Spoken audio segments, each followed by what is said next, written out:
আমাৰ সাংবাদিক বন্ধুসকলক মই অভিনন্দন জনাইছো। 7 নম্বৰ পঞ্চল্লিছ চৌধুৰী পাম গাঁও পঞ্চায়তৰ আমাৰ পূৰ্ণাংগ কমিটিখন আজিৰ পৰা গঠন হ'ল। এই ক্ষেত্ৰত আমি আমাৰ পঞ্চায়তখন গঢ়াৰ ক্ষেত্ৰত আমি এখন দুৰ্নীতিমুক্ত পঞ্চায়ত গঢ়িম।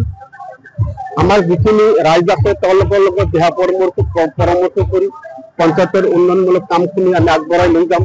লগতে আমাৰ এই কমিটিখন কৰাৰ ক্ষেত্ৰত যিখিনি ৰাইজে আমাক যথেষ্ট সহায় সহযোগ কৰিলে তেওঁলোককো আমি অভিনন্দন জনাইছো। আৰু তেওঁলোকে লগত লৈ আমি পঞ্চায়তৰ যিবিলাক কাম কাজ সুচাৰুৰূপে কৰি যাম। আৰু প্ৰত্যেকটা কাম আমি আমাৰ পঞ্চায়তৰ সতীৰ্থসকলে আলোচনা মৰ্মে সিদ্ধান্ত মৰ্মে আমি দুৰ্নীতিমুক্ত এখন 45 চৌধুৰী পাম এখন পঞ্চায়ত কৰিম। আৰু এইটোকে মই দৃঢ় প্ৰতিজ্ঞাৰে মই প্ৰতিশ্ৰুতি ৰাইজৰ আগত দিম যাতে আমাৰ সুস্থভাৱে আমাৰ পঞ্চায়তৰ 5 বছৰৰ কাৰ্যকাল আমি একদম সুকলমে আমি পাৰ কৰিব পাৰোঁ। প্ৰথমে মই সাংবাদিক বন্ধু বান্ধৱীসকলক ধন্যবাদ জ্ঞাপন কৰিছোঁ। তাৰপিছত আমাৰ অসম প্ৰদেশ কংগ্ৰেছৰ সভাপতি গৌৰৱ গগৈ ডাঙৰীয়া তেখেতক ধন্যবাদ জ্ঞাপন কৰিছোঁ। আমাৰ বকমতি বিধায়িকা মন্দিতা দাস ডাঙৰীয়ানী তেখেতক ধন্যবাদ জ্ঞাপন কৰিছোঁ। আমাৰ জিলা পৰিষদ প্ৰাক্তন জিলা পৰিষদ শাহজাহান আলী তেখেতক আমি ধন্যবাদ জ্ঞাপন কৰিছোঁ। তাৰপিছত কথা হ'ল মানে মই নৱনিৰ্বাচিত সভাপতি আজিহে আমাৰ শপতনামা হ'ল।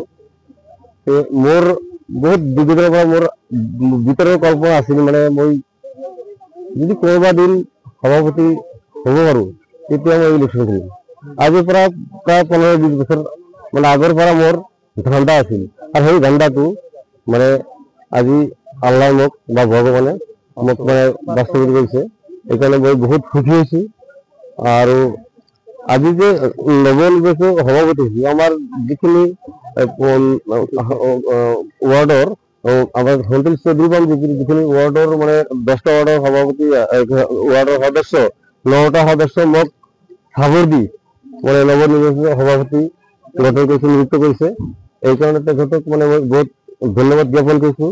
আমাৰ মানে ৱাৰ্ডৰ বাইদেউ বা বন্ধুসকলক মোৰ কথা হ'ল মই আজিৰ পৰা মোৰ যিখিনি কাম কৰিব লগা আমাৰ পঞ্চায়তৰ উন্নয়নমূলক যিখিনি কাম কৰিব লাগে মই নিষ্পক্ষে কাম কৰি যাম।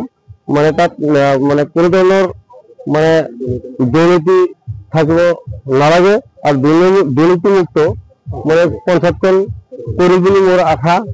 আৰু আমাৰ মানে বন্ধু বান্ধৱসকলে তেখেতৰ লগত আলোচনা কৰি ৱাৰ্ডৰ যিবিলাক ৱাৰ্ড মেম্বাৰ আছে তেখেতৰ লগত আলোচনা কৰি বা ভাইচ প্ৰেচিডেণ্ট আমাৰ ৰচিদ আছে তেখেতৰ লগত আমাৰ পঞ্চায়তৰ মুখিয়াল যিবিলাক মহিমুৰিক আছে তেখেতৰ লগত আলোচনা কৰি আমি যিমানখিনি পাৰোঁ পঞ্চায়তৰ উন্নয়নমূলক কাম 100% কাম কৰি যাম বুলি মই আজি আপোনালোকৰ প্ৰতিশ্ৰুতি দি মোৰ বক্তব্য মই যিকোনো খবৰৰ বাবে যোগাযোগ কৰক 7099017330 লগতে 7099017110 নম্বৰত।